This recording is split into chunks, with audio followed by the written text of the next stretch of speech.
Welcome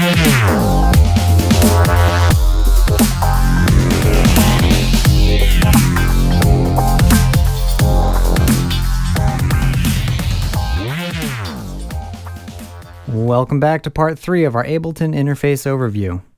In this video, we'll be taking a look at the miscellaneous interface options in Ableton. Along the top are 4 groups of options. In the top left are the tempo and grid options. From left to right, we have the tap tempo button, the tempo indicator, the tempo nudge buttons, the time signature selector, the metronome, and the quantization menu. Apart from the quantization menu, these are self-explanatory.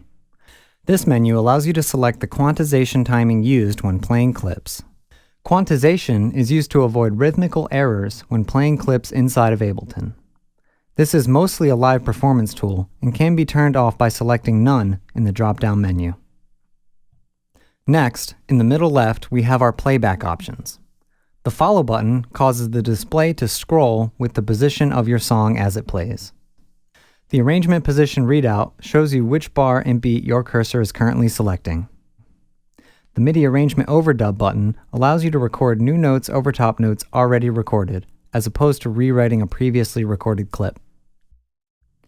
The automation arm button allows you to record parameter changes alongside audio recording.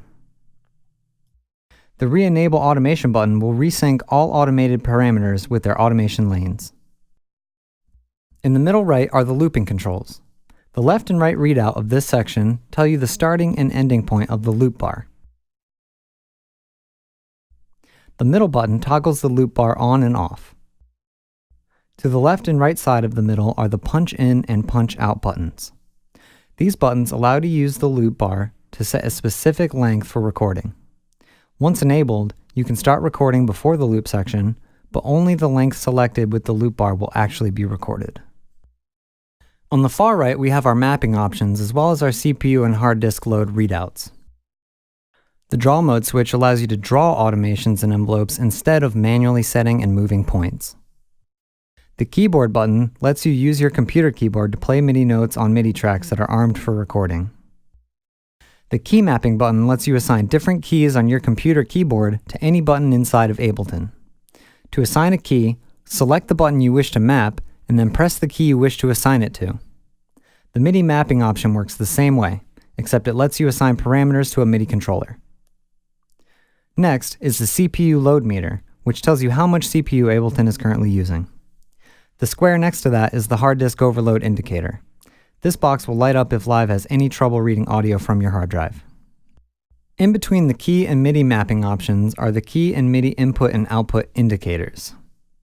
These boxes will light up when Ableton receives input that controls any of its interface options, or when Ableton sends interface output messages. The 2 boxes on the right are the MIDI track input and output indicators. The difference between these 2 boxes and the previous 2 are that they only pertain to individual tracks. On the left side of Ableton is the browser, which is used to navigate through your samples, plugins, live devices, and presets. The first 2 categories host a variety of instrument and drum presets that come with the larger versions of Ableton Live. The Instruments category has all of Ableton's native instrument devices. We'll be taking a look at each of these instruments in future videos. The Audio Effects category lists all of the native effects available in Ableton. Again, we'll cover these individually in future videos. The Midi Effects category hosts a group of MIDI-specific effects that will affect the way your notes play. The Max for Live category lists all of your Max for Live plugins. These plugins are used to do a wide range of things, most of which help you customize your Ableton Live experience. The third-party plugins category is the home of all the VST plugins you've installed on your own. In order to set the folder that Ableton uses for these plugins, go to Options, Preferences, and then select the File/Folder tab. At the bottom, you'll see a Browse button next to VST Plugin Custom Folder. Click this and then navigate to the folder where your plugins are located. It's important to note that you cannot use more than one folder for this, so you must install all plugin.dll files to the same folder. The user library is where all of your saved presets are kept. You can create your own presets for tracks as well as devices. The Current Project category holds all information pertaining specifically to your current project, such as any audio recorded within the project. In addition to these, the browser lets you create custom folder shortcuts that you can view in the browser. Simply click the Add Folder button and then select the folder you wish to add. To save a little bit of room, you can condense this menu to show just the category icons by mousing over the middle vertical bar and dragging it to the left. The preview bar shows a wave sample of the currently selected audio clip in the browser. By selecting the cue icon, the browser will output the sound to wherever you've set your cue output in the master track. In the bottom left is a helpful info panel.